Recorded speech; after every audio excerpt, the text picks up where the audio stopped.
quelle différence y a-t-il entre cette carte et cette carte? Cette carte-ci, c'est l'espace Schengen, 29 pays européens, aux cultures différentes, aux langues différentes, aux religions différentes, aux systèmes parlementaires différents.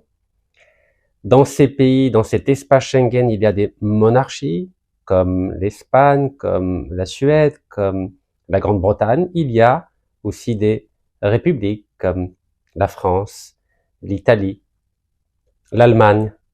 Et pourtant, malgré ces systèmes politiques différents, ces langues différentes, ces religions différentes, ces cultures différentes, ces traditions différentes, cet espace Schengen, qui fait partie de l'Union européenne, permet la libre circulation à la fois des marchandises et des individus dans 29 pays. Oui, 29 pays qui n'ont de lien qu'un idéal commun, c'est-à-dire l'idéal européen, qui est symbolisé à la fois par la liberté, par la démocratie et par le libéralisme économique. Ici, c'est la carte du monde arabe. Alors, lorsque je parle du monde arabe, je parle simplement d'un ensemble géographique où la majorité des populations qui l'occupent parlent ou bien la langue arabe, ou bien des dialectes arabes, ou même quand ces personnes ne sont pas d'ethnie arabe, comme les Kurdes, comme les Berbères, il y a une compréhension de cette langue arabe qui est héritée de la religion musulmane, c'est-à-dire l'islam. C'est simplement un véhicule linguistique qui permet à l'ensemble des populations de ces pays de communiquer entre elles. Et dans cet ensemble qu'on appelle le monde arabe, il y a 22 pays, mais ces 22 pays ont des passeports différents, ont des frontières. Il faut, dans la majorité d'entre eux, des visas pour accéder aux pays voisins. Il y a une diversité des systèmes politiques. Il y a à la fois des monarchies, des démocraties, mais dans tous les cas, ce ne sont pas des démocraties comme les systèmes politiques qui sont dans l'espace Schengen de l'Union européenne. Donc la particularité du monde arabe, c'est l'autoritarisme politique, c'est le protectionnisme économique et c'est une dépendance extraordinaire à l'égard de deux ressources naturelles majoritaires, c'est-à-dire le gaz et le pétrole. Alors qu'est-ce qui fait que d'un côté, nous avons l'Union européenne avec l'espace Schengen où vous avez 29 pays qui arrivent à se mettre d'accord pour permettre à la fois la liberté des individus et le commerce des marchandises sans aucune difficulté, malgré la diversité des éléments que j'ai portés à votre connaissance. Et qu'est-ce qui fait que dans le monde arabe, on n'arrive pas à faire la même chose, c'est-à-dire permettre à des hommes et des femmes de circuler librement dans cet espace de 13 millions de kilomètres carrés et qui est constitué d'à peu près 475 millions de personnes. L'espace Schengen, donc c'est 29 pays, c'est à peu près 4 millions et demi de kilomètres carrés et c'est autour de 450 millions d'individus. Pourtant, ces deux espaces sont face à face. Au nord, nous avons l'Europe et au sud de la Méditerranée, nous avons ce monde arabe avec sa partie orientale qui est le Golfe Persique avec au centre l'Arabie Saoudite. Alors, je vais essayer de vous expliquer qu'est-ce qui empêche le monde arabe de ressembler peu ou prou à l'Union européenne et à son formidable espace Schengen qui fait tant rêver nos compatriotes du bassin sud de la Méditerranée. La raison est très simple. Nous avons deux dossiers cancérigènes dans le monde arabe. Au niveau oriental, c'est le dossier palestinien qui depuis 1917 empoisonne la région. Et pas que la région, il empoisonne l'ensemble du monde arabe.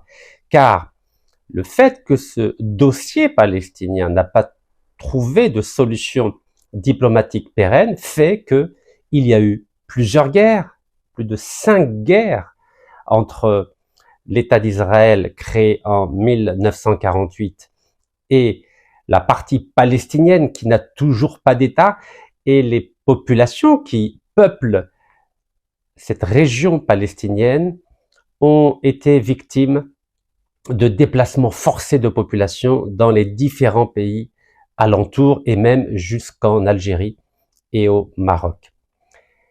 Malgré la création de l'ONU en 1945, jamais, au grand jamais, cette organisation des Nations Unies n'a pu trouver une solution pérenne, acceptable et vivable pour à la fois les Palestiniens et les Israéliens. Le deuxième problème, le deuxième dossier cancérigène, c'est le dossier du Sahara occidental qui oppose d'une part le Maroc et d'autre part le Sahara occidental représenté par le Polisario. L'Algérie soutient l'idée d'un référendum pour mettre fin à ce conflit et le Maroc refuse qu'il y ait un référendum. Il propose plutôt que cette région devienne une région autonome dans le cadre de la monarchie chérifienne. Ces deux problèmes, jamais l'ONU n'a réussi à les régler. Pour la Palestine, depuis 1947 et le plan de partage, il n'y a eu comme conséquence politique que la création de l'État d'Israël le 14 mai 1948, mais depuis, malgré le soutien de 144 pays aux Nations Unies, il y a malheureusement des pays qui ont mis leur droit de veto pour empêcher la création d'un État palestinien. Et au niveau du Sahara occidental, idem, l'ONU n'a jamais réussi à trouver une solution acceptable et par le Maroc et par le Polisario. C'est quoi la conséquence du fait que ces deux dossiers n'ont toujours pas trouvé de solution acceptable? Ces dossiers-là, je les appelle des dossiers cancérigènes, car ils ont des répercussions sur l'ensemble des 22 pays arabes. Oui, le fait de ne pas trouver de solution diplomatique et politique durable a entraîné des conséquences extrêmement néfastes sur l'avenir politique de cet ensemble qui constitue 22 pays, sur les économies de ces pays, sur les régimes politiques de ces pays. Je vous rappelle qu'à cause de l'impossibilité de trouver une solution politique à ces deux dossiers cancérigènes, nous n'avons pas de démocratie dans les 22 pays arabes, nous n'avons pas d'économie développée dans les 22 pays arabes, et pire que cela, nous avons une explosion des dépenses militaires. Dites-vous que dans ces deux régions, séparons la partie nord-africaine, c'est-à-dire Mauritanie, Maroc, Algérie, Tunisie, Libye. Nous avons 28,5 milliards de dollars de dépenses militaires par an. Et dans la partie orientale, moyen-orientale, avec en tête l'Arabie Saoudite, nous avons 200 milliards de dollars de dépenses militaires. L'Arabie Saoudite à elle seule, c'est 75 milliards de dollars. C'est pas moi qui le dis, c'est une étude de 2024 du CIPRI. CIPRI, c'est le Stockholm International Peace Research Institute. Donc, c'est un institut suédois spécialisé dans les ventes et les budgets d'armement dans le monde entier. Qu'est-ce que cela signifie? Cela signifie que ces conflits qui ne connaissent pas de solutions politiques et diplomatiques durables entraînent, au-delà de l'explosion des budgets militaires, l'impossibilité pour cet ensemble géographique de développer une économie endogène. Ces deux conflits empêchent l'ouverture des frontières. Je vous rappelle par exemple qu'entre le Maroc et l'Algérie, les frontières sont fermées. Frontières terrestres, frontières maritimes, frontières aériennes. Il y a une rupture diplomatique, mais pas que entre l'Algérie et le Maroc. Nous avons des difficultés énormes entre la Libye et ses voisins, entre la Syrie et ses voisins, entre le Soudan où il y a une guerre civile permanente. Je vous rappelle qu'il y a eu la sécession du Sud-Soudan par rapport au Nord-Soudan, le Sud-Soudan étant majoritairement animiste et chrétien alors que le Nord est majoritairement musulman. Bref, la persistance de ces deux conflits empêche les populations de cet ensemble qui est constitué de 22 pays d'aborder l'avenir, de se projeter dans l'avenir avec sérénité. Et c'est ce qui explique que nous avons des millions de citoyens de ces 22 pays, et surtout dans la partie maghrébine, en Syrie, en Égypte et du Soudan, qui quittent leur pays pour essayer de trouver un avenir meilleur en Europe ou aux États-Unis.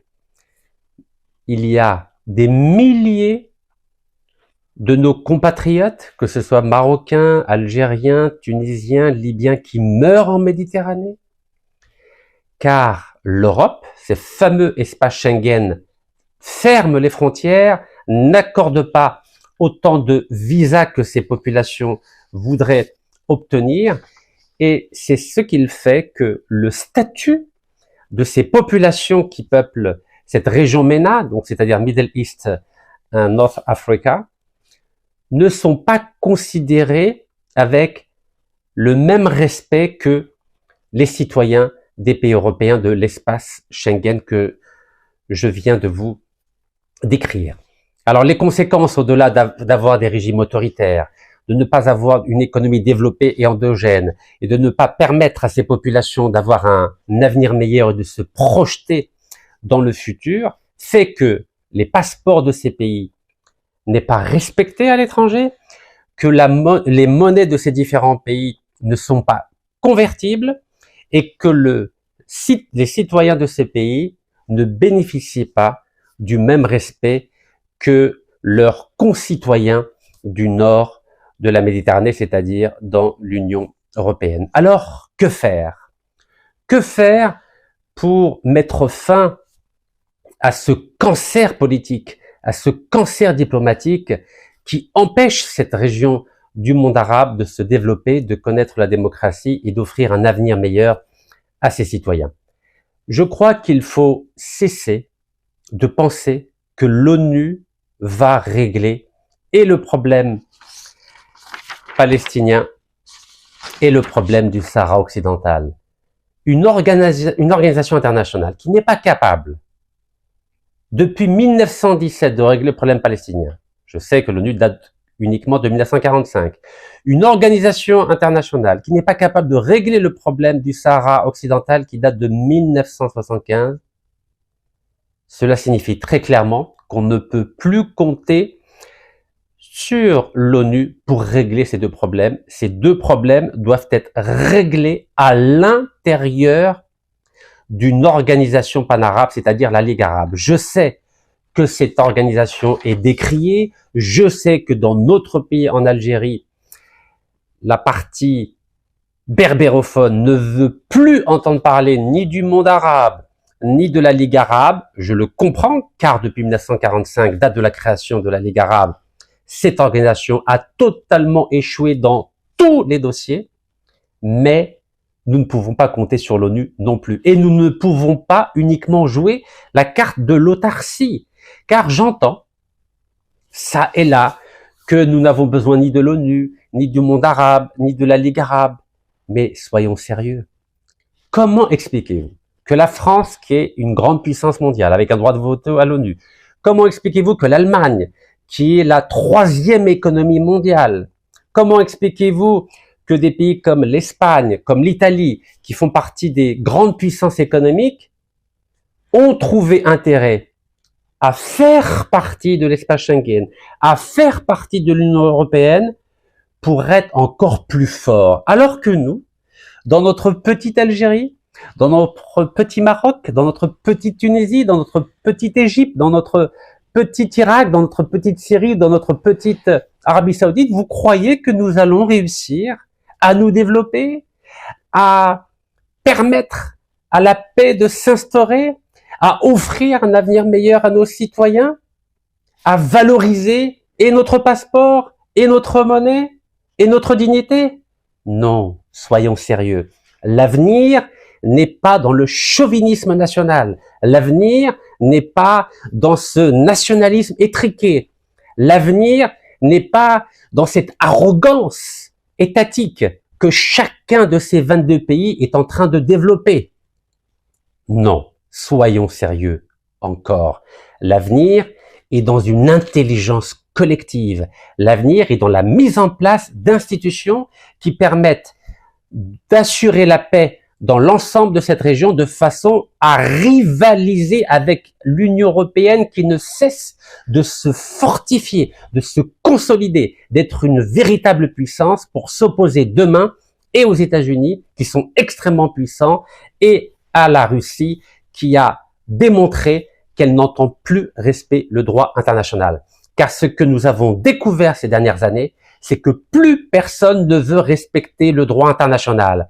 À nous d'en tirer les conséquences pour tenter de baisser la tension dans nos relations entre les différents pays, que ce soit entre le Maroc, l'Algérie, la Libye, l'Égypte, le Moyen-Orient ou les pays du Golfe, pour mettre fin à nos différends, mettre fin à nos égoïsmes, mettre fin à nos chauvinismes, mettre fin à cette course effrénée à l'armement qui ne fait qu'enrichir les pays occidentaux, à la tête desquels les États-Unis, la Russie, l'Europe et aussi la Chine, et qui ne fait qu'appauvrir les 475 millions d'habitants qui peuplent ces 22 pays de l'espace arabe.